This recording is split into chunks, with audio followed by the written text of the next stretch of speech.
স্বৈরাচারীরা তার পতনের সমস্ত ছিদ্র বন্ধ করে, কিন্তু একটা ছিদ্র বন্ধ করতে পারে না।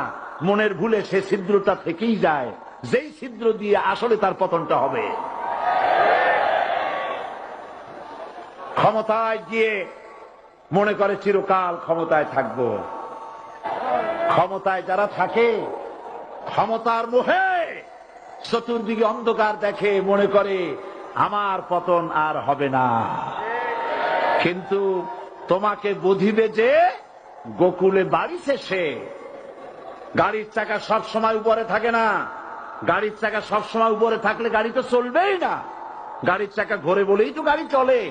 সুতরাং এই উপরে তোমার চাকা উপরে এখন আছে বলে, তোমার দলের চাকা উপরে আছে বলে যারা মানুষের উপরে জুলুম করছো, আলেমদেরকে ধরতেছো, মুসল্লিদেরকে ধরে ধরে জেলে ঢুকাচ্ছো,